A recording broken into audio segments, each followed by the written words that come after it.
Welcome to Trash Radio, a subsidiary of QueensTrash.com. James Madison, the fourth President of the United States, was born at Port Conway in King George County, Virginia, on the 16th of March, 1751. His first ancestor in America may possibly have been Captain Isaac Madison, a colonist of 1623, mentioned by John Smith as an excellent Indian fighter.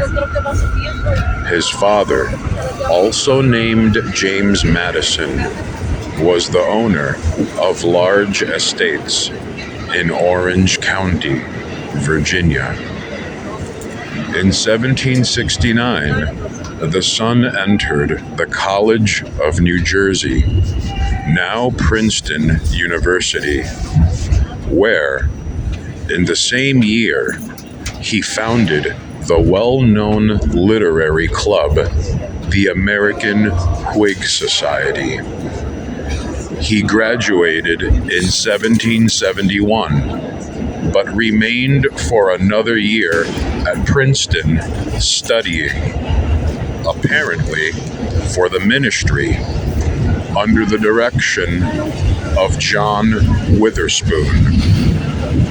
In 1772, he returned to Virginia, where he pursued his reading and studies, especially theology and Hebrew, and acted as a tutor to the younger children of the family. In 1775, he became chairman of the committee. Next stop will be 14th Street. Yeah, we're going there. Attention passengers, if you shout any assistance, NYPD is on the platform. Stay clear, close the doors, please. Of public safety for Orange County, and wrote its response to Patrick Henry's call for the arming of a colonial militia. And in the spring of 1776, he was chosen as a delegate to the new Virginia Convention, where he was on the committee which drafted the Constitution for the state and proposed an amendment, not adopted, which declared that, quote, all men are equally entitled to the full and free exercise of religion, end quote, and was more radical than the similar one offered by James Mason. In 1777, largely, it seems, because he refused to treat the electors with rum and punch. After the custom of the time, he was not re-elected. But in November of the same year, he was chosen as a member of the Privy Council, or Council of State, in which he acted as interpreter for a few months. 14th Street, chances available for the AEL train. As secretary, prepared papers for the governor, and in general took a prominent part from the 14th of January until the end of 1779.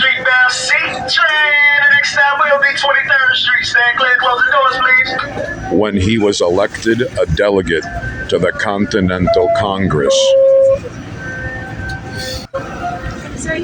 He was in Congress during the final stages of the War of Independence, and in 1780 drafted instructions to John Jay then representing the United States at Madrid, that in negotiations with Spain, he should insist upon the free navigation of the Mississippi and upon the principle that the United States succeeded to British rights affirmed by the Treaty of Paris in 1763.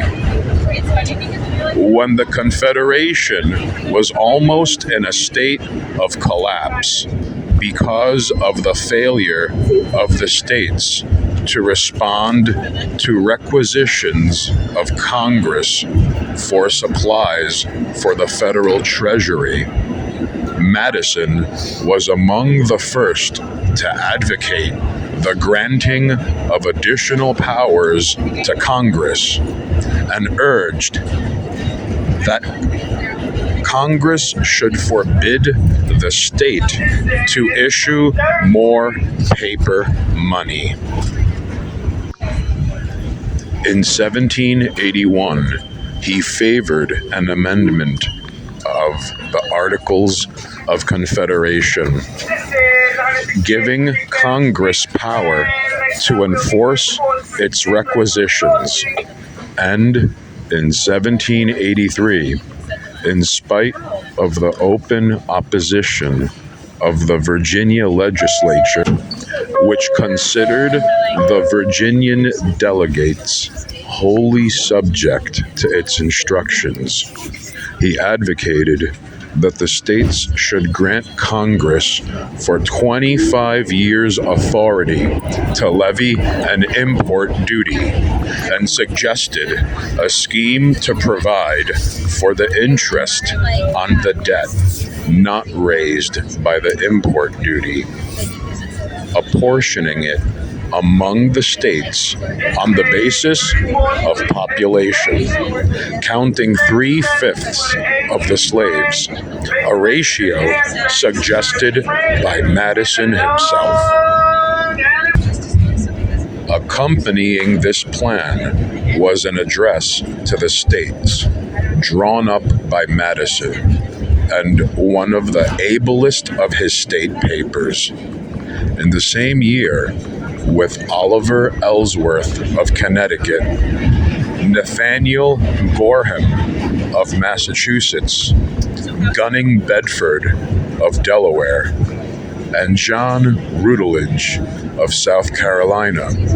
He was a member of the committee which reported on the Virginia proposal as to the terms of cession to the Confederation of the Backlands, or unoccupied Western Territory, held by several of the states.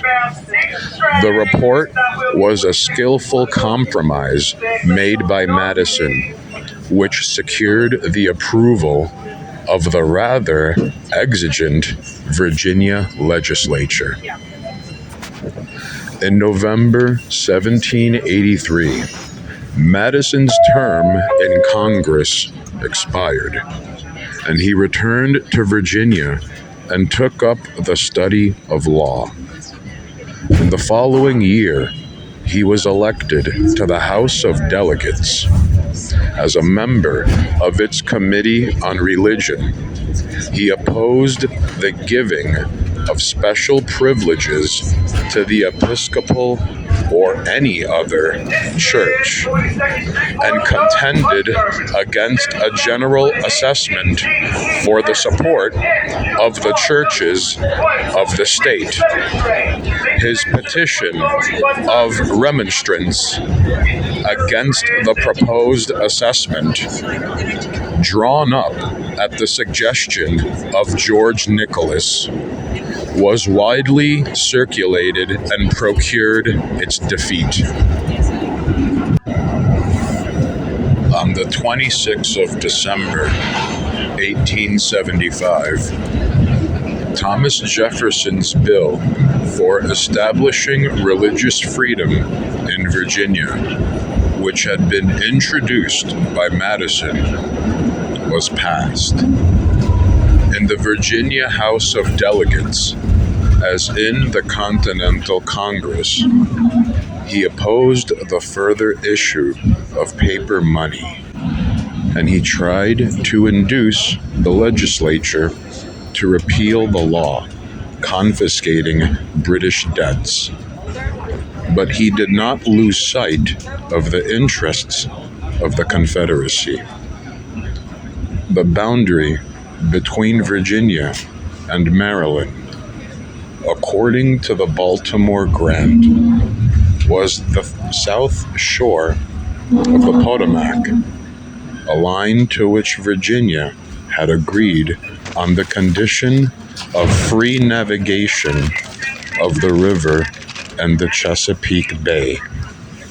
Virginia now feared that too much had been given up and desired joint regulation of the navigation and commerce of the river by Maryland and Virginia.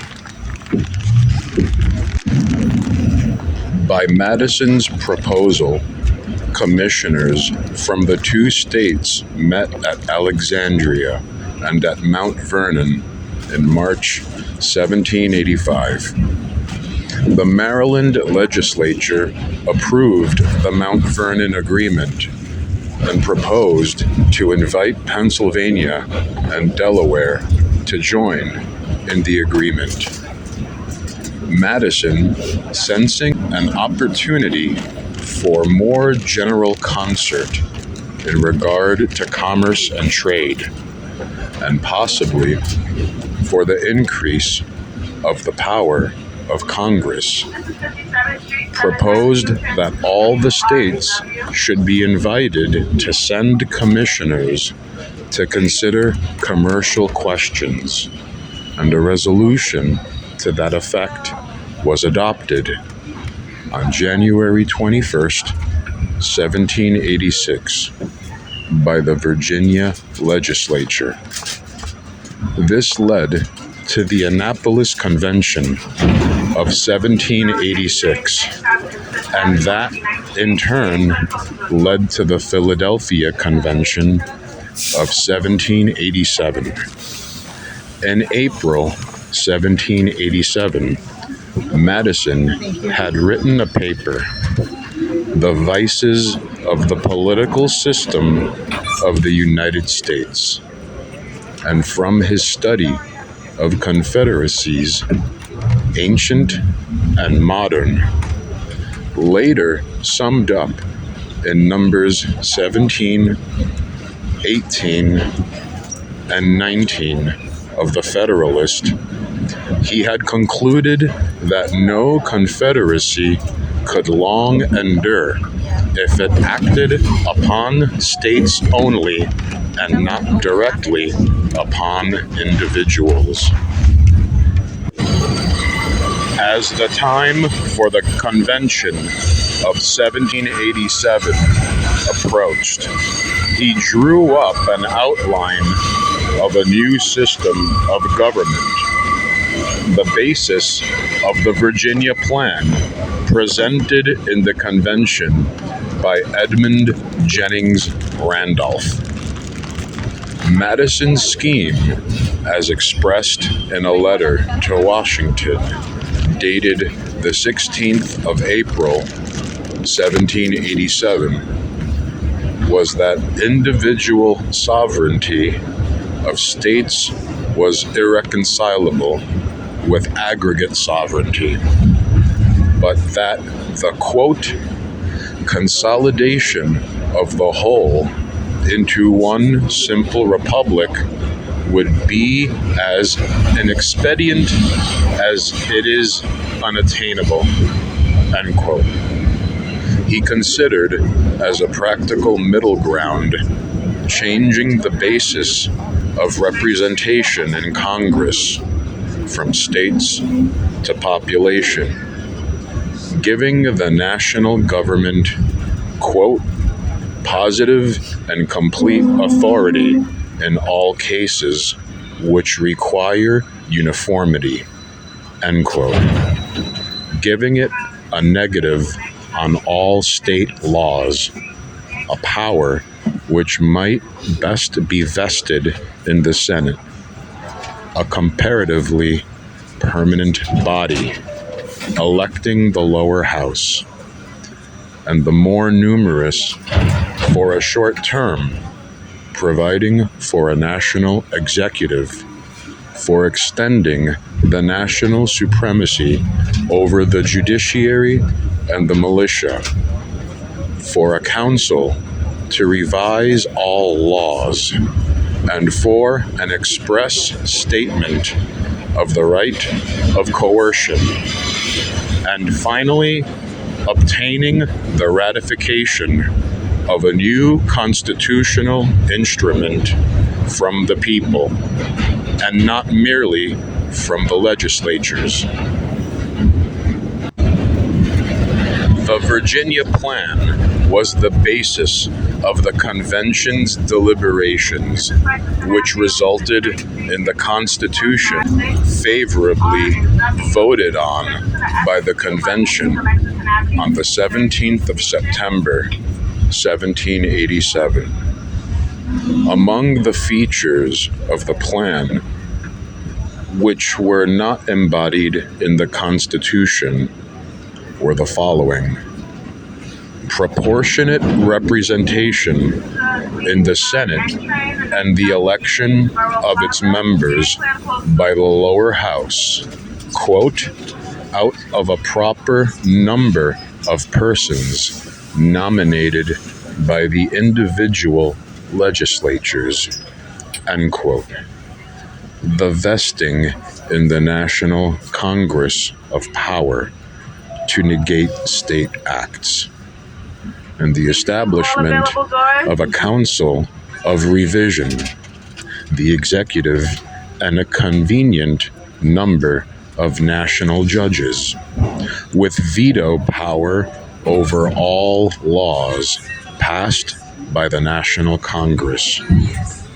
Madison, always an opponent of slavery, disapproved of the compromise in Article 1, Section 9, and Article 5, postponing to 1808 or later the prohibition of the importation of slaves. He took a leading part in the debates of the convention, of which he kept full and careful notes, afterwards published by order of Congress. Many minute and wise provisions are due to him, and he spoke before the convention more frequently than any delegate except James Wilson and Governor Morris. In spite of the opposition to the Constitution of the Virginia leaders George Mason and E.J. Randolph, Madison induced the state's delegation to stand by the Constitution in the convention. His influence largely shaped the form of the final draft of the Constitution, but the labor was not finished with this draft. That the Constitution was accepted by the people was due in an eminent degree to the efforts of Madison, who, to place the new Constitution before the public in its true light, and to meet the objections brought against it, joined Alexander Hamilton and John Jay in writing The Federalist, a series of 85 papers, out of which 20, certainly, and 9 others, probably, were written by him. In the Virginia Convention of ratifying the Constitution in June 1788, when 8 states had ratified, and it seemed that Virginia's vote would be needed to make the necessary 9. New Hampshire's favorable vote was cast shortly before that of Virginia, and it appeared that New York would vote against the Constitution if Virginia did not ratify it. Madison was called upon to defend that instrument again, and he appeared at his best against its opponents: Patrick Henry, George Mason, James Monroe, Benjamin Harrison, William Grayson, and John Tyler. He answered their objections in detail, calmly and with an intellectual power and earnestness that carried the convention. The result was a victory against an originally adverse public opinion and against the eloquence of the opponents of the Constitution. For Madison and his lieutenants, Edmund Pendleton, John Marshall, George Nicholas, Harry Innes, and Henry Lee. At the same time, Madison's labors in behalf of the Constitution alienated from him valuable political support in Virginia. He was defeated by Richard Henry Lee and William Grayson in his candidacy for the United States Senate. But in his own district, he was chosen a representative to Congress, defeating James Monroe, who seems to have had the powerful support of Patrick Henry. Madison took his seat in the House of Representatives in April 1789 and assumed a leading part in the legislation necessary to the organization of a new government. He drafted a tariff bill giving certain notable advantages to nations which the United States had commercial treaties, hoping to force Great Britain into a similar treaty. But his policy of discrimination against England was rejected by Congress.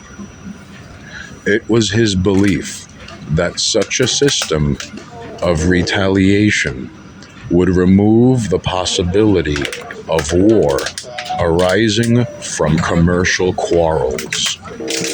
He introduced resolutions calling for the establishment of 3 executive departments: Foreign Affairs, Treasury, and War, the head of each removable by the President.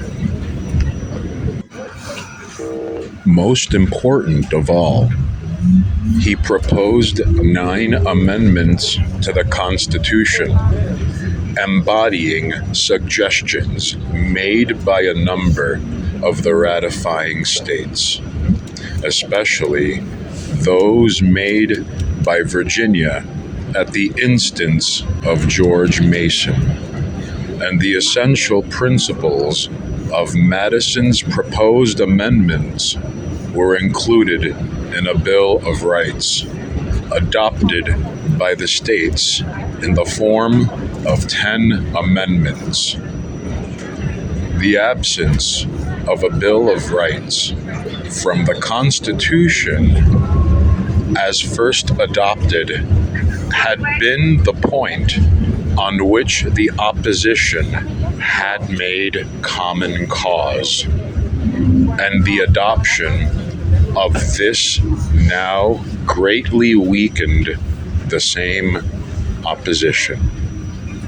Although a staunch friend of the Constitution, Madison believed, however, that the instrument should be interpreted conservatively and not be made the means of introducing radical innovations.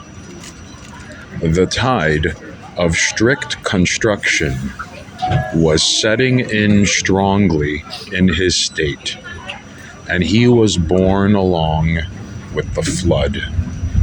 It is very probable that Jefferson's influence over Madison, which was greater than Hamilton's, contributed to this result.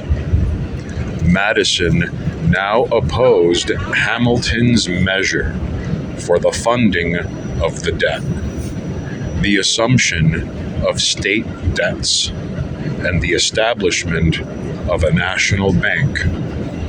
And on other questions, he sided more and more with the opposition, gradually assuming its leadership in the House of Representatives and laboring to confine the powers of argument against Hamilton's bank was that the Constitution did not provide for it explicitly and could not properly be construed into permitting its creation.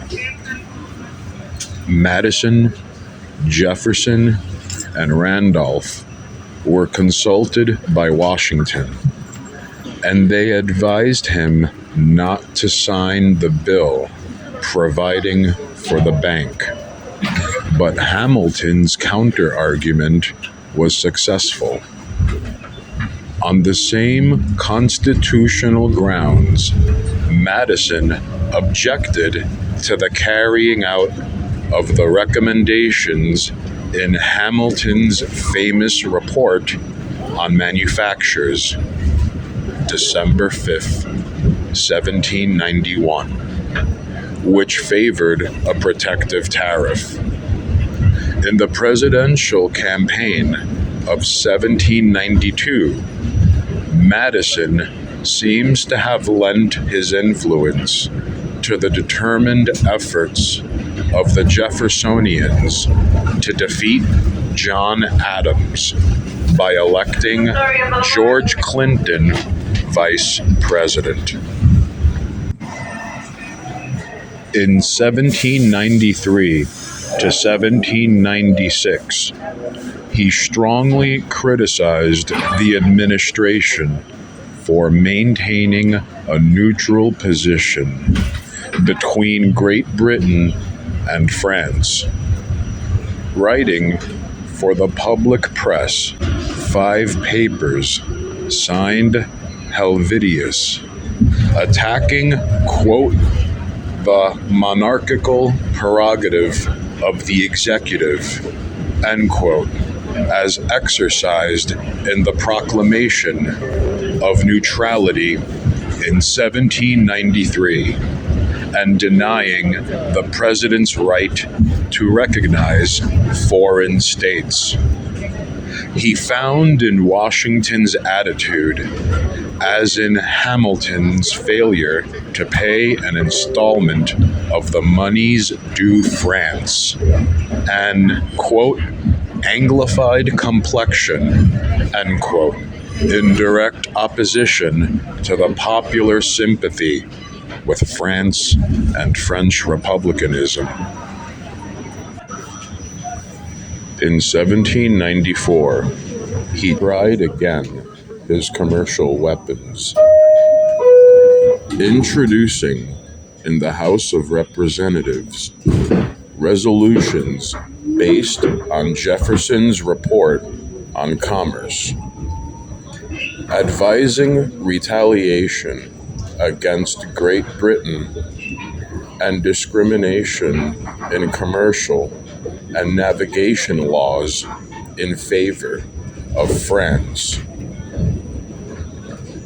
He declared that the Friends of Jay's Treaty were, quote, a British party systematically aiming at an exclusive connection with the British government, end quote. And in 1796, strenuously but unsuccessfully opposed the appropriation of money to carry this treaty into effect, still thinking that foreign nations could be coerced through their commercial interests. He scouted as a visionary the idea that Great Britain would go to war on a refusal to carry Jay's treaty into effect, thinking it inconceivable that Great Britain would wantonly make war upon a country which was the best market she had in the world for her manufactures, and one with which her export trade was so much larger than her import. In 1797, Madison retired from Congress, but not to a life of inactivity. In 1798, he joined Jefferson in opposing the Alien and Sedition laws, and Madison himself wrote the resolutions of the Virginia legislature, declaring that it viewed, quote, the powers of the federal government as resulting from the compact to which the states are parties, as limited by the plain sense and intention of the instrument constituting that compact, as no further valid than they are authorized by the grants enumerated in that compact, and that in a case of a deliberate, palpable, and dangerous exercise of other powers not granted in that said compact, the states who are parties thereto have the right and are in duty bound to interpose for arresting the progress of the evil and for maintaining within their respective limits the authorities, rights, and liberties appertaining to them. End quote. The Virginia resolutions and the Kentucky resolutions, the latter having been drafted by Jefferson, were met by dissenting resolutions from the New England states, from New York, and from Delaware.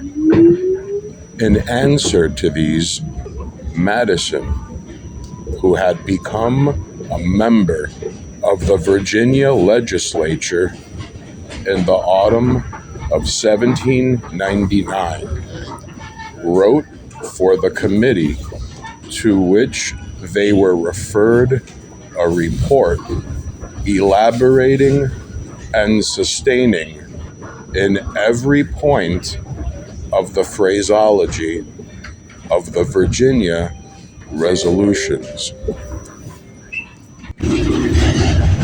During Jefferson's presidency, and whilst Madison was Secretary of State, by the purchase of Louisiana, Madison's campaign, begun in 1780 for the free navigation of the Mississippi, was brought to a successful close. The candidate in 1808 of the Republican Party, Though bitterly opposed in the party by John Randolph and George Clinton, Madison was elected president, defeating C.C. Pinckney, the Federalist candidate, by 122 votes to 47.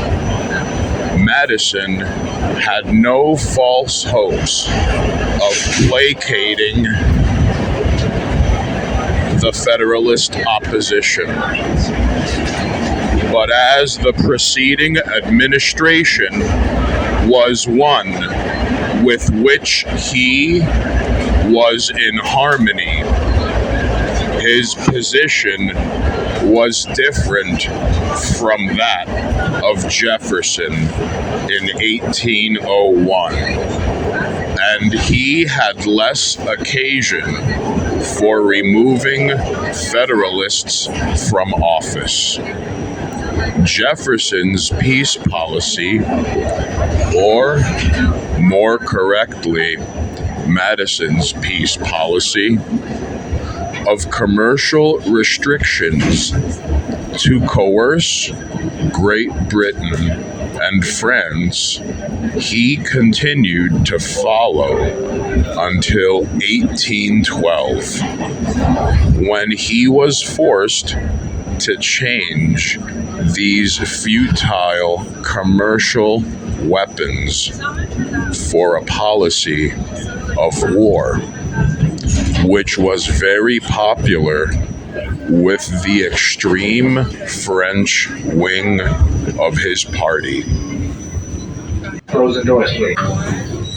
There is a charge which has never been proven or disproved that Madison's real desire was for peace, but that in order to secure the renomination, he yielded to that wing of his party, which was resolved on war with Great Britain.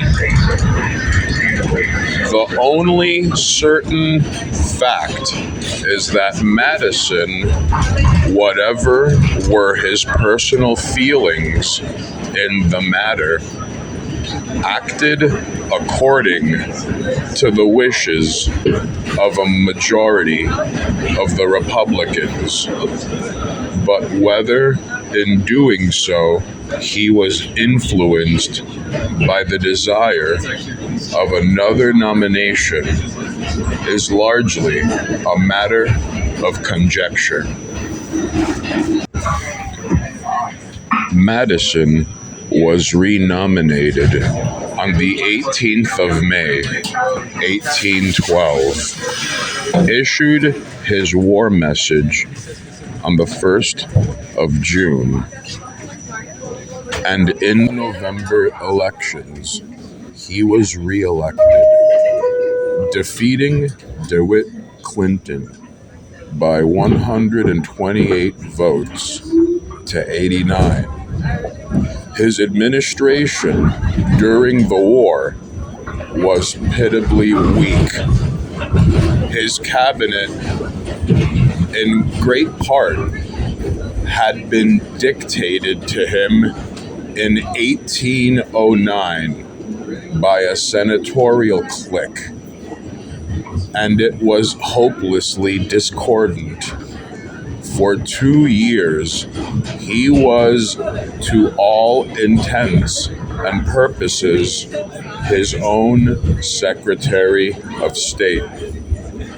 Robert Smith, being a mere figurehead, of whom he gladly got rid in 1811, giving James Monroe the vacant place. Madison himself had attempted alternately to prevent war by his commercial weapons and to prepare the country for war. but he had met with no success because of the tricky diplomacy of Great Britain and of France, and because of the general distrust of him, coupled with the particular opposition to the war of the prosperous New England Federalists, who suggested with the utmost seriousness that his resignation should be demanded.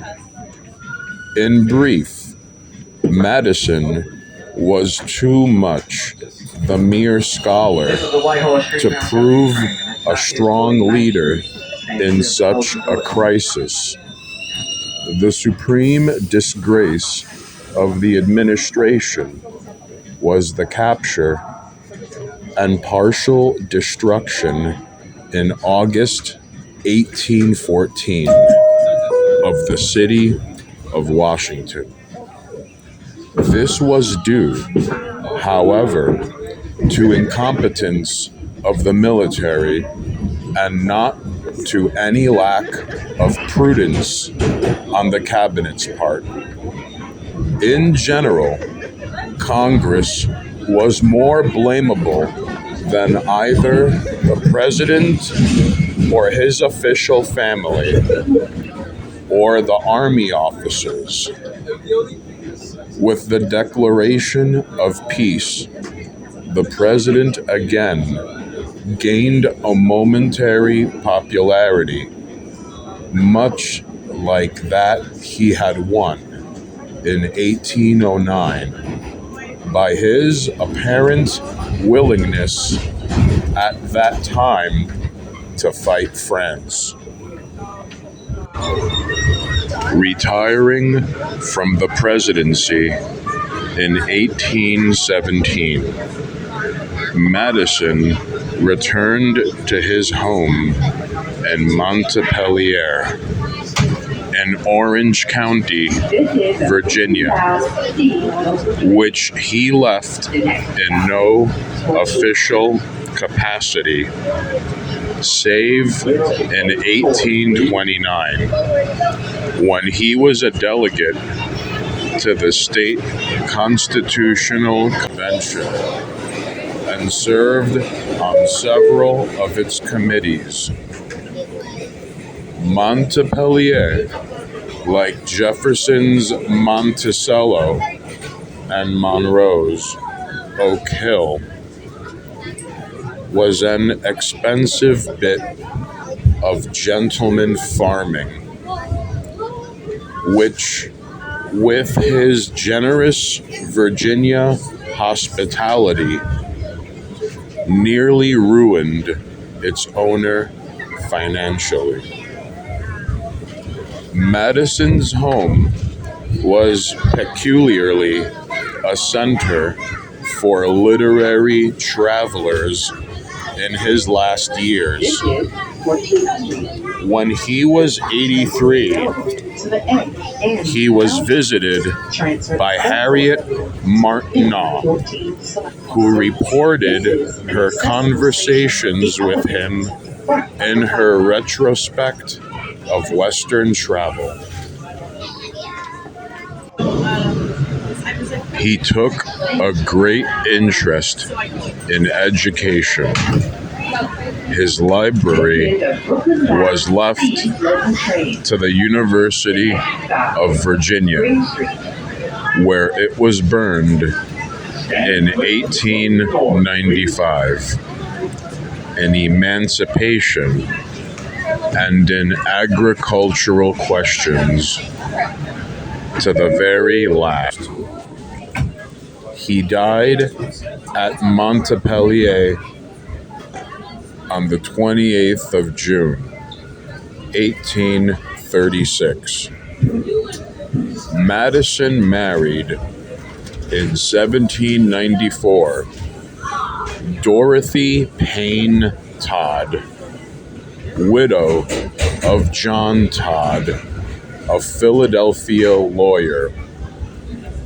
She had great social charm, and upon Madison's entering Jefferson's cabinet, became First Lady in Washington society. Her plump beauty was often remarked, notably by Washington Irving, in contrast to her husband's delicate, feeble figure and wizened face. For even in his prime, Madison was, as Henry Adams says, a small man, quiet, somewhat precise in manner, pleasant, fond of conversation, with a certain mixture of ease and dignity in his addresses.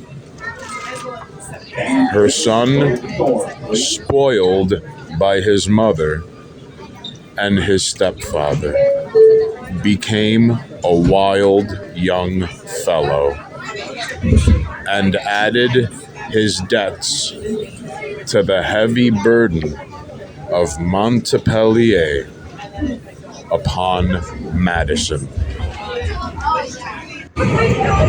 Madison's portrait was painted by Gilbert Stuart and by Charles Willson Peale.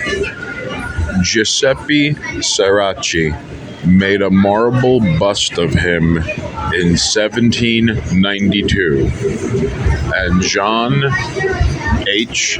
J.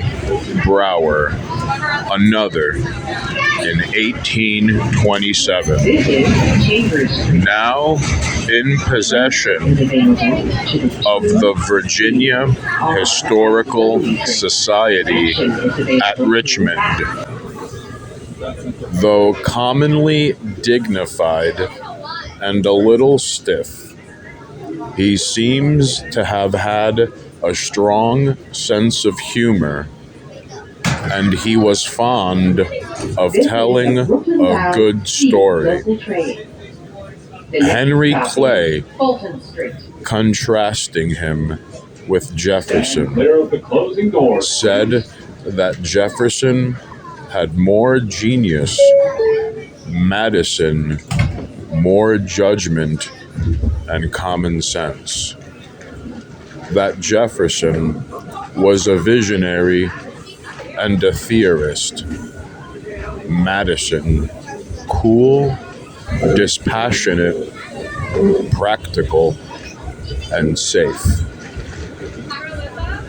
The broadest and most accurate scholar among the founding fathers, he was particularly an expert in constitutional history and theory.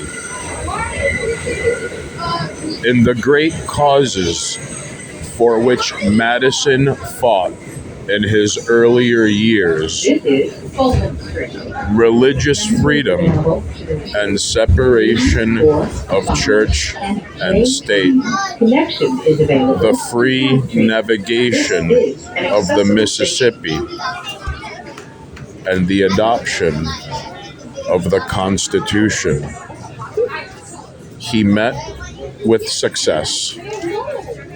His greatest and truest fame is as the father of the Constitution.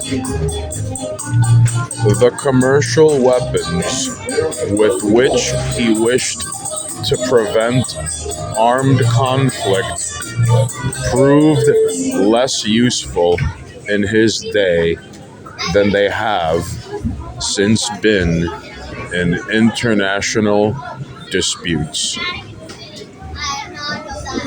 Anatomy of the heads.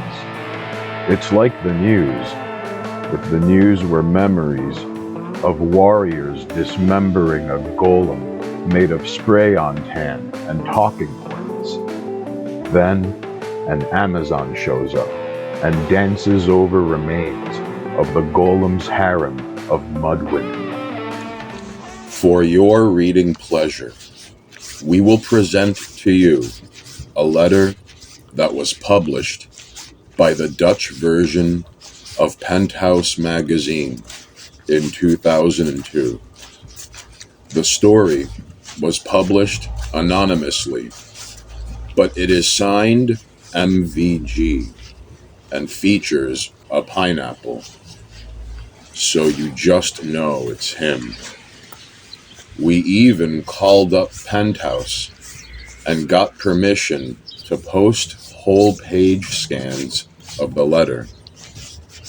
It is important to point out the letter was originally published to accentuate some spicy pictures of a foxy model, which means that the story in the letter is not about the lady in the picture, although we would wish it for him.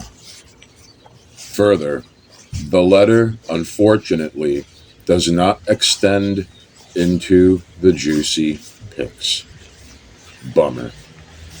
Nonetheless, a big thank you and much love to everybody involved in shaming our bandmate for his obsession with heaving bosoms. Don't forget, Fabio hates you. Without further ado, enjoy. Dear Penthouse Forum, I'd never thought something like this would happen to me. I experienced an event of sexual perfection and just have to brag about it publicly. So, I have been lusting after a certain woman for years. I see her every time I go to this crappy little market at the end of the month when money is short. Day in, day out, she sits on a cheap little plastic chair selling fried fish in a clothing market. And yes, hers is the only stand that sells food there. Who does that? And honestly, she must be annoying everybody with the smell. But then again, she is gorgeous. She can do whatever she wants. I secretly ask the other merchants about her. Each one told me the same. Every day, she sits there, elegantly, in a tight-fitting dress that doesn't show much skin, but does a good job showing off her tight little body. Her hair is covered up, too. The only thing you can see are two made-up eyes with mascara, eyeshadow, lashes, the works. And despite being in front of a cauldron of hot oil and fish all day, the smell of jasmine envelopes her. You can even smell it when you walk close by her stand. Everyone can tell that she is more than meets the eye. Her perfectly manicured hands are as out of place as the rest of her stand, and on top of that, she seems to be the only one having fun in this crammed, run-down place. While other merchants get beat down by the boredom and heat, She is always playfully bopping her cooking utensils to last year's pop hits coming from an old radio that is quietly playing in the background. An air of aloofness surrounds her. It is like nothing concerns her, not the little radio that is stuck between two channels and plays lots and lots of static. Not the desperate salesman trying to make a sale, and not even the petty thieves that wait for a lapse of attention to relieve a tired merchant of some bothersome goods. She and her little stand are an island upon themselves. I always knew I would regret not talking to her, but until last week, I didn't even have the balls to buy some fish from her yet. But money was short again, and I thought, what the hell? I got nothing to lose. Set up for failure, but hoping for more, I approached her stand and ordered some fish. She gave me the food, but literally nothing else. No smile. No nothing. Begrudged, I sat down and ate my food. I wasn't able to enjoy it at all. I waited till business was slow to return my plate. The radio played a song called Soak Up the Sun. I made eye contact, grinned like a horse, and jokingly said, "Do you want to soak up some sun too?" Her eyes softened up, and I was sure she was throwing a smile at me under her scarf. It was like something out of a fantasy. We made chit-chat for quite a while, as no new customers came to her stand. We talked, and suddenly she touched my hand and said, "Let's go to the beach." Instantly, my cock tented in my trunks. She closed up her stand. I took her on the back of my moped, and we headed towards the beach. She held on to me while I embarrassingly tried to hide my erection and leaned in her touch. I knew that I've hit the jackpot when she took off her scarf and dress right then and there in the parking lot. It turns out that her parents made her dress like that while working the stand. And just like that, she stood in front of me in panty-like bikini bottoms and a sleeveless, next-to-nothing blouse. She had pitch black hair, a gorgeous smile, and I could see her nipples forming into hard little pebbles. Again, the moment was right out of a fantasy. I followed her dutifully to the beach. I didn't swim, but rather spent most of the time admiring her gracefully playing in the waves. I was so hard I could barely stand it. She perfectly knew what was on my mind and played it up big time. She let the waves take away her flimsy blouse and flashed bits and pieces of her breasts. It drove me crazy, and my cock stood blazingly erect, throbbing with every beat of my heart. I grabbed her, and she let me know she loved it. She jolted and squealed with pleasure in my touch, and immediately began rubbing herself against my blatant bulge. I embraced her touch and kissed her deeply to sample her unique taste. Even now, the taste of jasmine still lingered on her.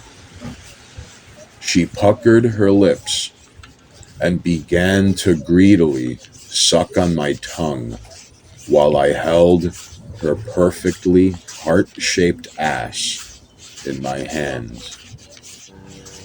As soon as we left the water and found a more comfortable place, she tossed away her blouse and slid down her panties to reveal a perfectly kept bush in the form of a racing stripe.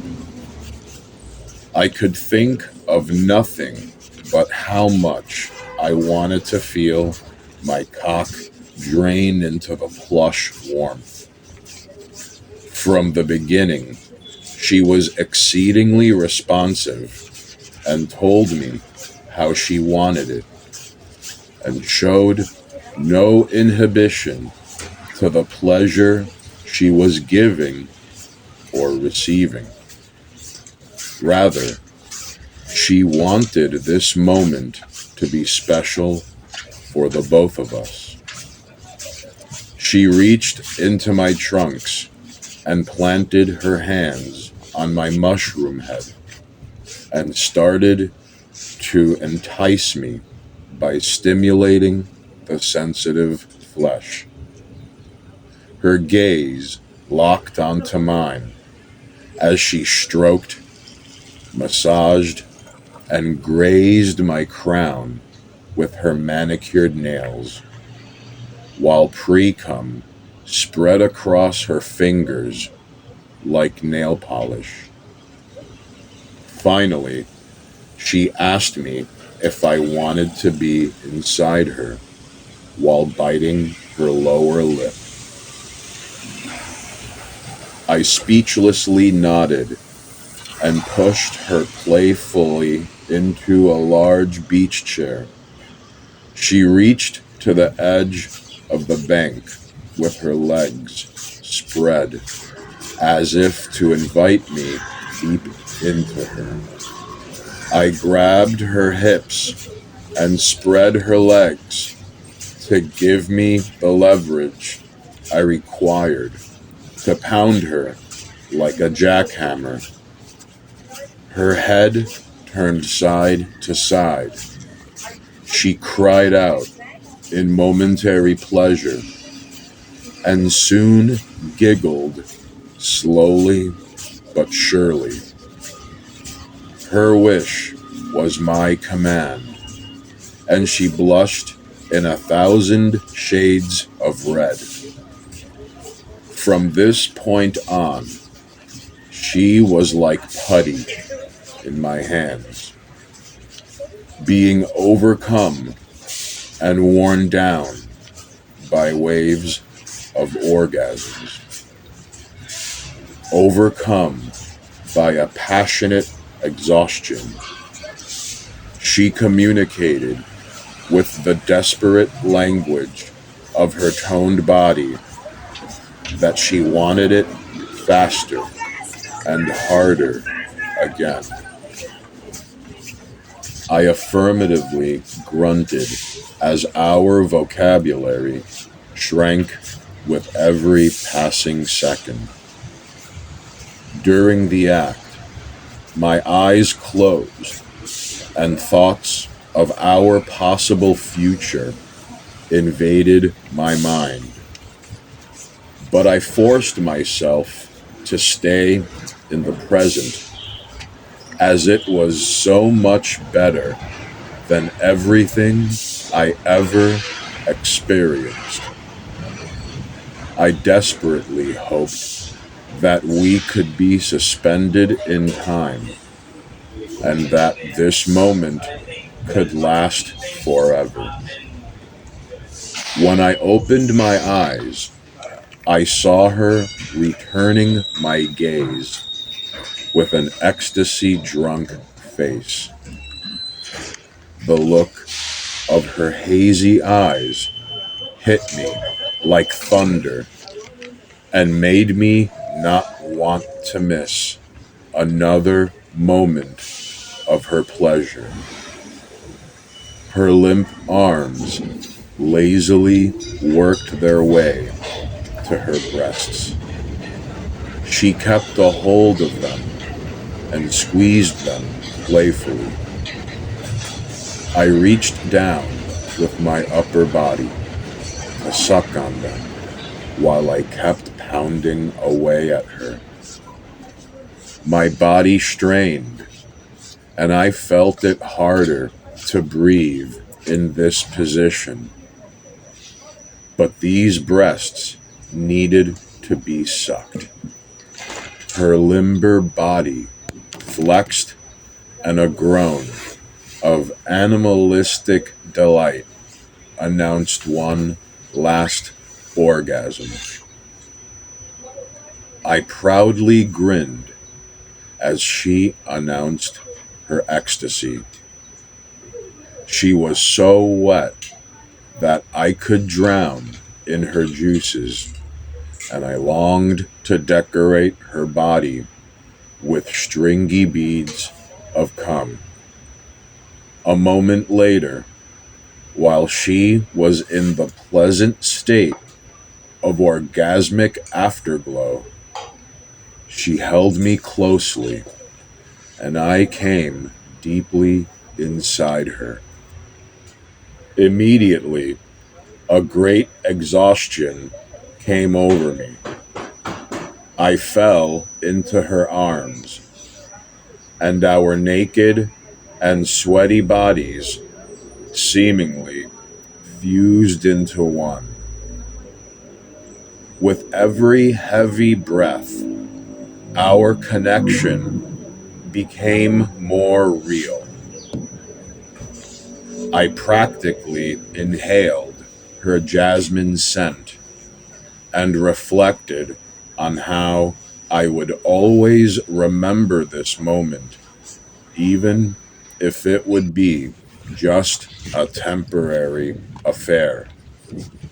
She stroked my hair, and I was unable, and quite frankly, too unwilling to move. With the sun standing high over the ocean, the world went dark for me, and I peacefully fell asleep. I cannot clearly remember what or if I dreamed at all, but I do recall an impression of her smiling and giggling as she walked off into the nearby trees. I woke up in the sand with the sun sitting low above a purple sky.